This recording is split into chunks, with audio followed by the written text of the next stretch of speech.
예, 코로나 사태가 진정되지 않아서 계속 여러분 고생이 많습니다.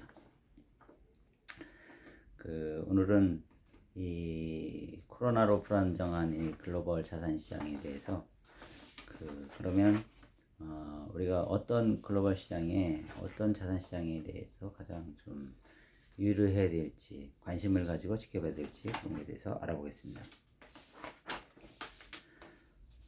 그동안 장기 저금리 기조가 계속되어서 사실 연기금이나 아니면 뭐 기관 투자자들이 투자할 대상을 찾지 못해서 고민을 많이 했습니다. 그런데 지금 그 상태에서 지금 코로나 사태가 이렇게 또 오래 계속되다 보니까 기관 투자가나 개인 투자가들이 투자 방향성을 잡지 못하고 고민을 많이 하고 있습니다. 초기에 코로나 이게 발생했을 때 1월 말이었죠. 한 1, 2개월이면은 그래도 어느 정도 좀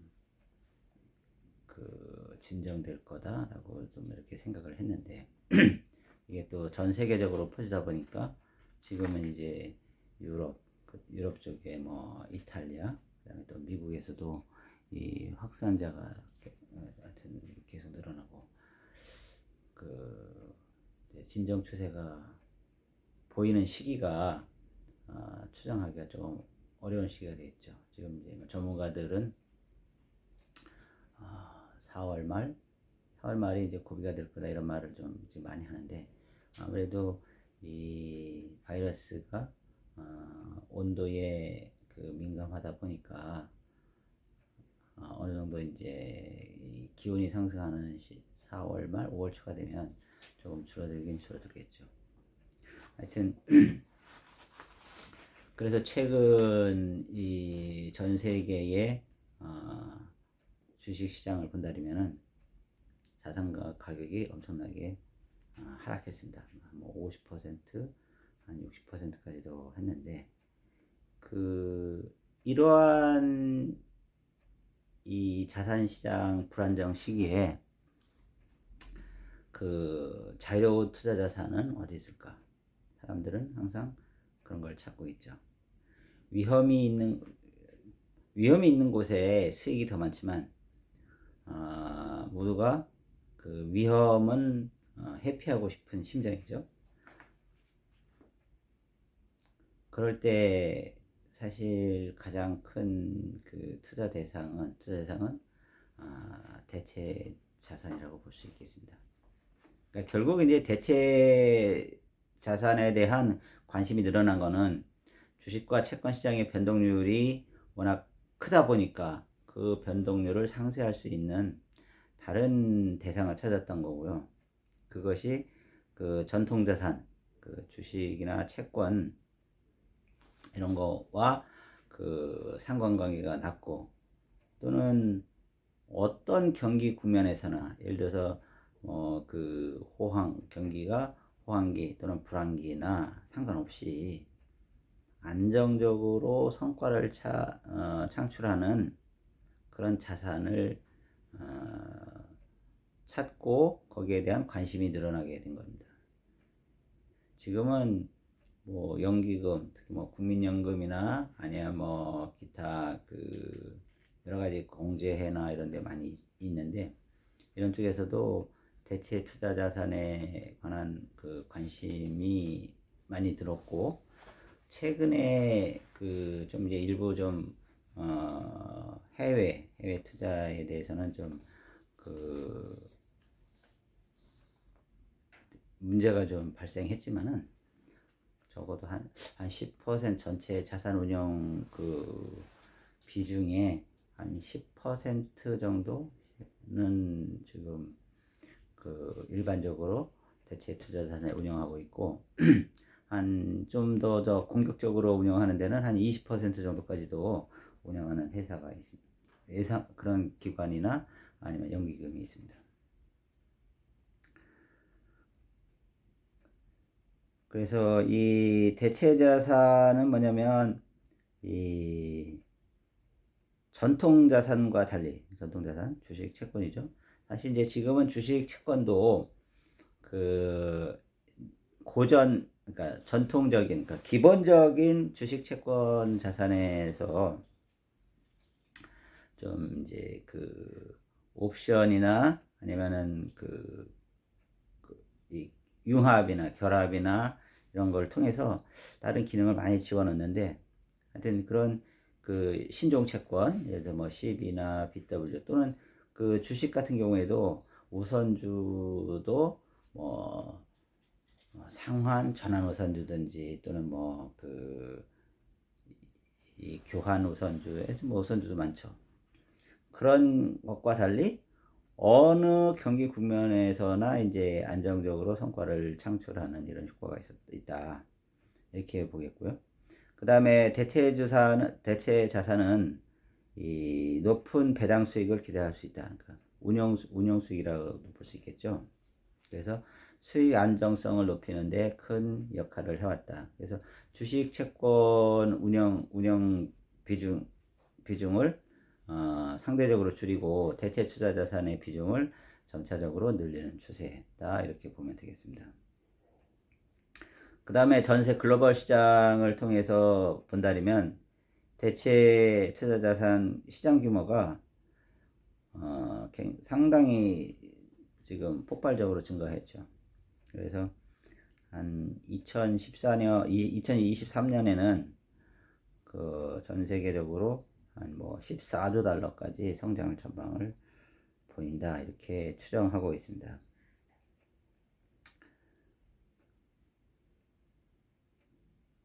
그 대체 자산의 이 수익성을 본다면 대체 자산은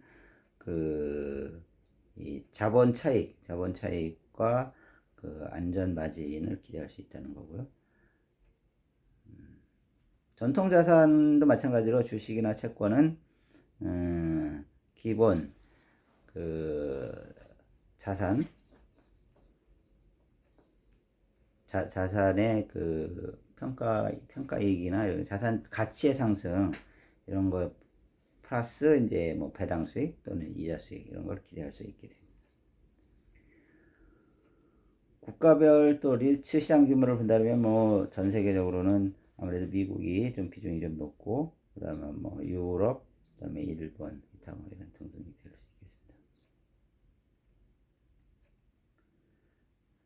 있겠습니다. 그런데 그러면 대체 자산에 투자할 수 있는 방법은 어디에 있냐? 그 뭐 연기금이나 아니면은 뭐 기관 투자자 같은 경우에는 직접 그 부동산에 투자를 할 수가 있죠. 뭐 일반 뭐 자산운용회사나 이런 데도 될 수가 있겠는데, 뭐 사업용 빌딩이나 아니면 업무용 오피스텔이나 이런 거, 뭐 호텔, 또 항만, 공항, 뭐 기타 이런 자산을 직접 취득할 수가 있는데, 직접 취득한 거는 한계가 있죠. 뭐 국민연금 같은 경우에도 뭐 영국, 유럽이나 이런 데에 직접 그 빌딩을 이렇게 취득을 한 그런 게 있지 않습니까? 그런데 그러니까 일반 투자자들이 이런 대체 투자자산에 접근할 수 있는 방법은 뭐냐? 바로 리츠가 될 수 있겠죠. 리츠를 통해서 이 대체 투자자산에 투자하는 그런 투자 수익을 공유할 수가 있는 거죠. 리츠는 뭐냐면은 그 여러 투자자들로부터 모은 자금을 가지고 기본적으로 부동산을 매입하고 그 부동산에서 발생하는 임대료나 또는 매각 차익을 배당으로 지급하는 그런 부동산 투자 상품이죠. 그러니까 뭐 PB나 프라이빗 에쿼티나 기타 뭐 다른 쪽도 이런 유사한 그 부동산 리츠나 이런 걸 많이 했는데, 근데 리츠는 또 상장 리츠도 있어요. 그래서 상장 리츠는 주식 형태로 거래소에서 거래되고, 그러니까 언제든지 현금화할 수가 있는 거죠. 사고 팔 수 있고. 그래서 소액으로 일반 투자자들이 간편하게 이제 부동산에 투자할 수 있는 이제 그런 장점이 있다. 그러니까 마음만 먹는다면 부동산 리츠에 투자해가지고 뭐 유럽 뉴욕의 빌딩이나 아니면 영국 런던의 증권거래에서 런던 금융가에 있는 그런 빌딩에 투자하는 그런 효과 그런 거가 될 수도 있는 거죠. 상장 리츠 시장은 미국이 가장 큰 시장을 형성하고 있습니다. 그래서 전 세계 리츠 시장을 국가별로 보면은 미국의 비중이 약 66%고, 그 다음에 뭐 일본, 호주, 싱가포르. 그 다음에 이제 아시아 리츠 시장이 또 성장하고 있죠. 그러니까 리츠 시장은 결국은 이제 부동산 개발이나 부동산 수익이 크게 기대되는 그런 시장 쪽으로 많이 발전을 하죠. 최근에 그 홍콩이 그 단위 면적당 그 부동산 임대료가 가장 비싼 도시라고 하지 않습니까? 홍콩도 보면은 그 작년에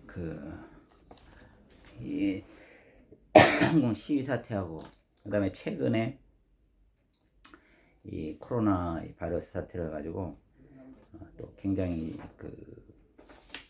어려움을 이 홍콩 그 부동산 시장도 어려움을 많이 겪고 있다라고 하는 그런 사실은 있습니다. 그 아시아 지역의 리츠 시장을 살펴본다면은 일본의 경우에는 리츠 시장에서 아시아 최대의 시장 규모를 자랑하고 있으며 그 다음에 다양한 이 분야로 리츠가 개발되어 있습니다. 그래서 글로벌 부동산 시장의 한 축으로 담당하고 있죠. 또한 오랫동안 그 부동산 불황을 경험했기 때문에 역설적으로는 그런 그러니까 결국은 이제 뭐 금이나 이런 것도 마찬가지지만 원유도 마찬가지지만 지금 최근에 원유 같은 경우에 뭐 폭락과 폭등을 거듭하고 있는데 이런 그 가치 하락을 경험했기 때문에 리스크에 대비한 리츠 운영은 탁월하다라는 이런 또 평가를 받고 있기도 하죠. 그 다음에 또 아시아에서 또 주목할 만한 국가는 싱가포르입니다.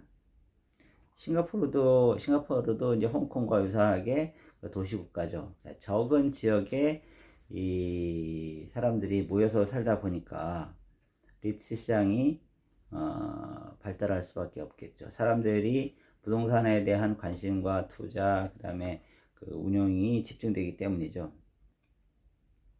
또한 이제 싱가포르 같은 경우에는 정부에서 적극적으로 이 부동산 간접 투자 시장을 활성화하기 위해서 오랫동안 이제 지원을 했기 때문에 싱가포르 부동산 시장도 관심을 가질 대상입니다.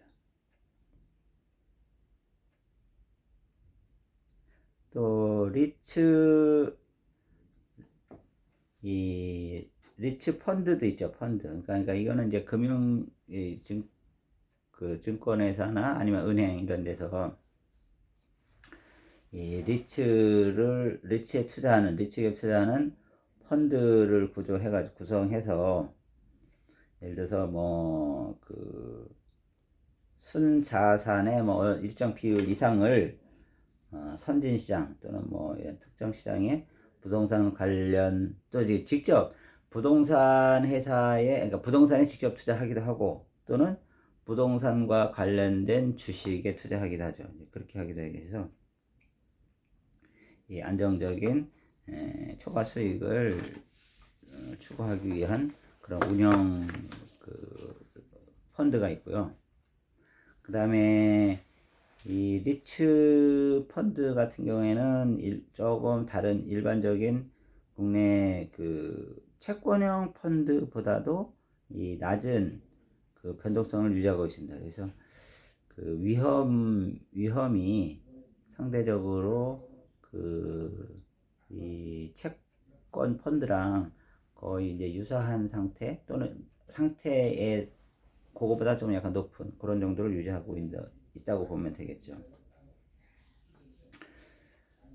그리고 또 이제 리츠는 결국은 이제 부동산 부동산 직접 투자 또는 간접 투자를 통해서 이제 수익률을 얻는 거기 때문에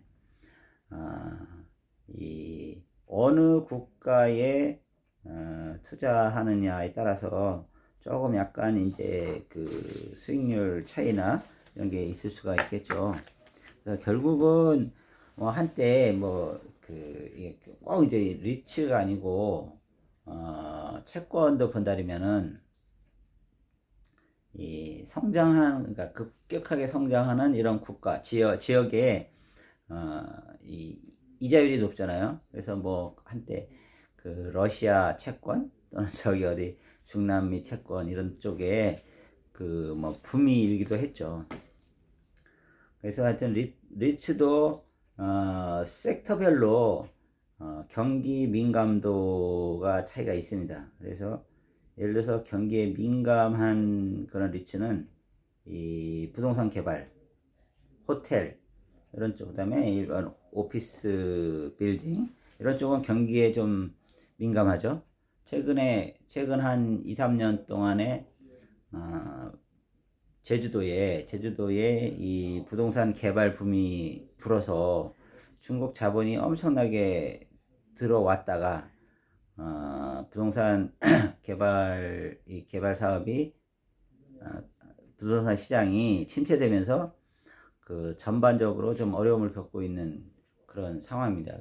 그러니까 그것이 그 부동산 개발 프로젝트 사업뿐만이 아니고 또 이제 거기가 연관된 호텔, 카지노, 그다음에 컨벤션, 기타 등등으로 영향을 미치죠, 조금씩. 그래서 결국은 리츠도 이런 경기에 민감한 이런 것도 있기 때문에 이 리스크 관리나 수익률 이 방어 차원에서 좀 이제 그 선정에 그 좀 주의할 필요가 있고 이 포트폴리오를 좀 잘 짜야 되겠죠. 결국 포트폴리오를 잘 짠다는 게 그 이 리츠 투자 국가를 선정하는 문제도 하나가 있고요. 그다음에 또 하나는 그 투자 국가의 그 이런 분야를 어느 쪽으로 하느냐 이런 거가 차이가 있겠죠. 그러니까 그 뭐 이게 싱가포르 이게 성장하는 이런 국가에 투자한다면 뭐 싱가포르, 호주 또는 뭐 홍콩. 근데 이제 홍콩은 최근에 좀 이제 외부적인 문제가 많이 일어났으니까 그런 데보다는 그런 하여튼 이런 국가를 선정하고 또 그 국가의 이 산업 분야에서도 리츠만 따져본다면은 이 부동산 개발 프로젝트 뭐 리조트나 아니면 뭐 펜션이나 호텔 뭐 이런 게 될 수도 있고요. 그다음에 주거용이나 이런 쪽 또는 이제 산업단지나 이런 것도 될 수가 있겠죠.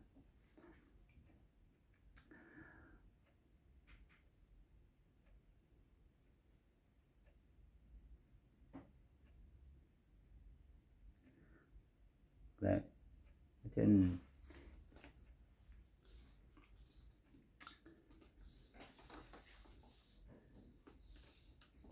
홍콩 리츠 시장을 조금 더 추가로 말씀드리자면은 아무래도 이제 대규모 개발 프로젝트 같은 경우에는 이루어지기 힘들겠죠. 지역상 제한되어 있고, 그 다음에 워낙 그 인구가 밀집되어 있다 보니까 그런 개발 사업 쪽은 좀 어렵지만은 홍콩 같은 경우에는 싱가포르 같은 경우에는 업무용 빌딩 쪽이 엄청나게 집중되어 있죠, 투자가. 그래서 뭐 그거는 사실은 꼭 홍콩 시장뿐만이 아니더라도 아시아의 경우에 홍콩, 싱가포르, 그다음에 일본 도쿄나 그다음에 우리 한국 서울도 마찬가지죠. 그다음에 미국을 본다면은 뉴욕, 또 뉴욕, 그 또 이런 쪽. 그다음에 이쪽 서부로 넘어오면은 뭐 샌프란시스코 쪽, 그다음에 시애틀 이런 쪽이 엄청난 그런 부동산 사업 중에서도 빌딩 투자 쪽에 집중되어 있는 그런 지역이라고 볼 수 있겠습니다. 런던 쪽도 빼놓을 수가 없겠죠. 런던, 파리, 그다음에 독일의 뭐 프랑크푸르트나 뭐 이런 쪽도 고저 전통적으로 그 과거에 그러니까 또 하나 또 뭐 또 이 아시아의 중국을 들자면 중국은 베이징이나 아니면 상하이, 그다음에 이제 최근에 선전 쪽 선전 이런 쪽을 들 수가 있겠습니다. 근데 참 재미있는 거는 이렇게 집중되어 있는 이 빌딩 그러니까 업무용 빌딩이나 이런 하여튼 부동산 개발 프로젝트 사업이 그 특정한 지역 지구에 이렇게 몰려 있다는 것입니다. 서울을 예를 들어서 설명을 하더라도 서울이 엄청나게 넓지만은 서울에 예를 들어서 사대문 안, 남대문 그 중구을지로 뭐 이런 쪽, 그 다음에 강남의 테란로, 강남역, 강남 역삼, 서초역을 그 통과하는 이런 지역이, 그 다음에 이제 최근에 이제 뭐 롯데가 저쪽 송파에 그 새로 롯데 타워를 졌지만은 이렇게 특정한 지역에 이런 그 대규모 밀집 그 주거 단지 아니 업무용이나 상업용 빌딩이나 이런 게 계속 올라가는 거야. 스카이 스크레이퍼라 그러죠. 계속 하늘로 높이 올라가죠. 이것이 여기서 조금만 더 넘어가면 예를 들어서 이제 그 한강을 기준으로 생각한다면 한강 지류인 광주 쪽으로 해서 뭐 경안천이나 이런 데서 그런 그 하남시에서 그러니까 서울을 벗어난 하남시 조금만 벗어나면 그런 고층 빌딩 찾아볼 수 없잖아요. 뉴욕도 마찬가지죠.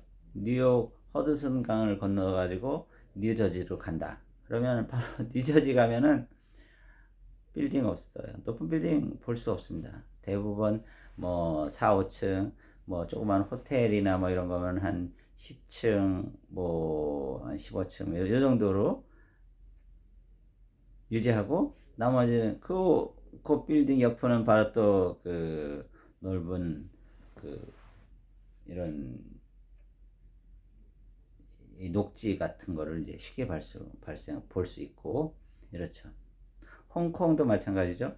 홍콩도 홍콩 아일랜드나 이제 그 이제 구룡반도나 그런 쪽에 보면 그런 쪽은 정말 엄청나게 복잡하고 높은 빌딩으로만 구성되어 있죠. 그렇지만은 바로 이제 거기서 공항을 가는 그러니까 이렇게 다리만 하나만 건너서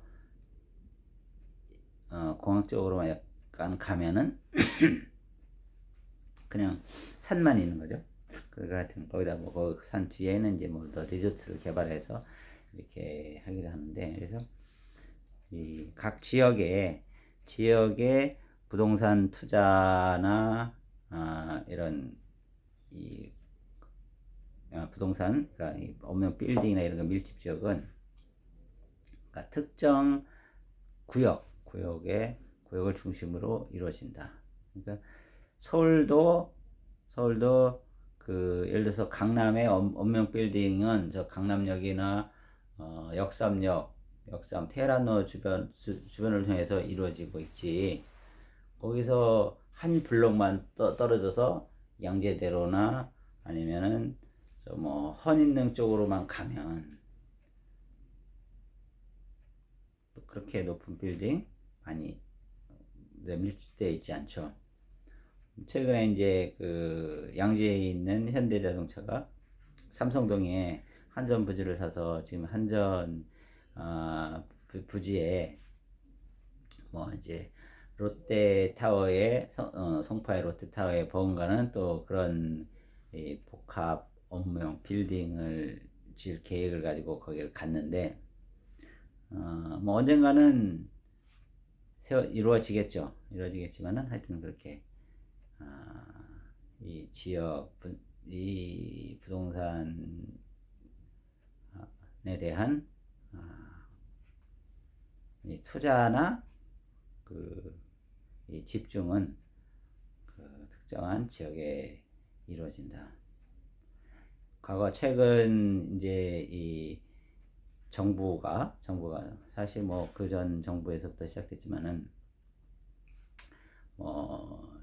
지방 균형 발전 이론을 들어서 세종시나 또 뭐 각 지역에 그 정부 기관이나 또는 공공기관 이거를 그냥 강제로 이전시키고 분산해 놔서 해당 지역의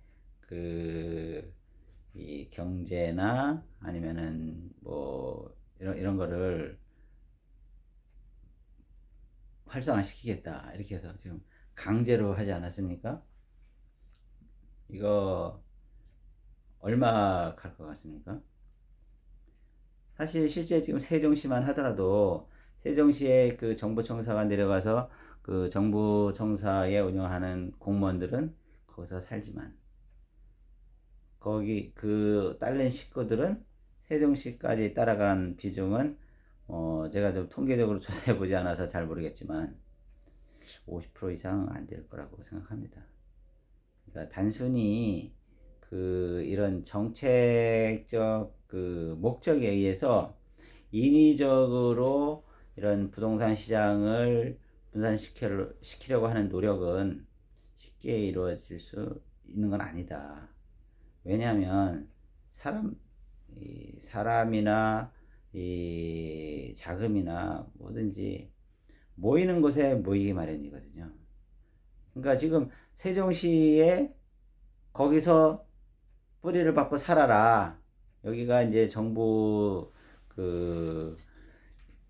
정부청사가 이제 여기 있으니까 하지만 사람 그렇게 이제 인위적으로 모여서 살게 하는 거는 한계가 있다 이거죠. 왜냐면 사람은 모이는데 모이기 때문이죠. 우리 속담에 그런 게 있지 않습니까? 사람은 나서 서울로 보내고 말은 나서 제주도 보내라.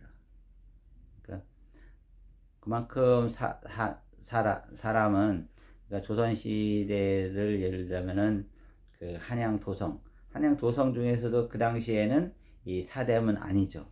사대문 안에 이렇게 모이고 그게 자연화된 거예요. 그러면 그 이전 예를 들어서 다시 또 500년 전 이전으로 돌아가서 고려시대로 간다. 그러면 고려시대에는 개경의 궁 주변에 주로 이 영향력에 있는 사람들이 모여 살게 된다 이거죠. 그러니까 지금 정부에서 아무리 세종시를 이 행정 중심 도시로 개발하려고 노력을 하지만 그렇게 이제 인위적으로 하는 거는 한계가 있다 이런 겁니다. 그러니까 아마 여러분들이 그 주변에 부동산 전문가들한테 이제 문의해 본다면은 지금 어느 정도의 투자 자금이 있어서 이거를 투자 대상을 선정할 때 서울과 세종시하고 두 군데를 선택하라 한다 하면은 대부분 서울을 선택할 겁니다. 지금 정부에서 아무리 세종시가 행정 복합 중심 도시고 정부가 행정 도시를 키우려고 한다고 그 지원이나 이런 노력을 아끼지 않더라도 거기에 갈 수 있는 사람들은 많지 않다. 이렇게 보시면 되겠습니다. 그 이제 마지막으로 이 아시아 국가의 그 리츠 배당률을 본다면은 기존 이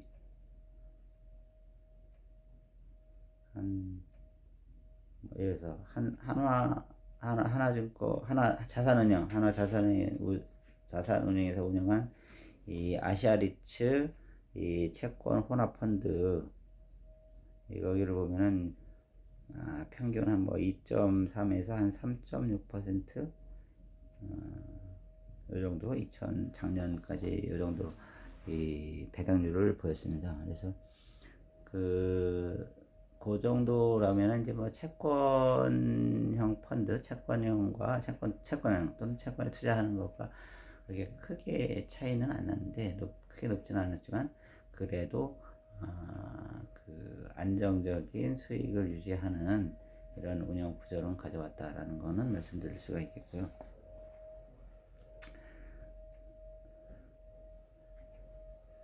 지금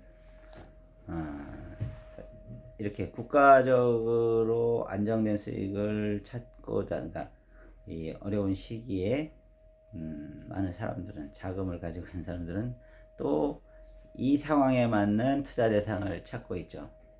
그래서 예를 들어서 뭐 저기 지금 유럽의 이 코로나 바이러스 사태를 진정시킬 수 있는 조기에 진정시킬 수 있는 이런 산업군이라든지 아니면 또 그 이후의 시장 변화에 대비할 수 있는 이런 그 시장을 좀 더 찾는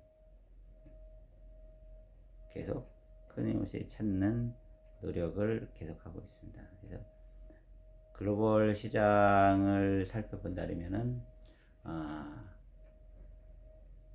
이런 불확실성과 변동성이 심한 시대일수록 안정적인 자산 수익을 가져올 수 있는 이런 투자 대상에 대한 관심을 기울일 필요가 있다. 이렇게 말씀드릴 수 있겠습니다. 감사합니다.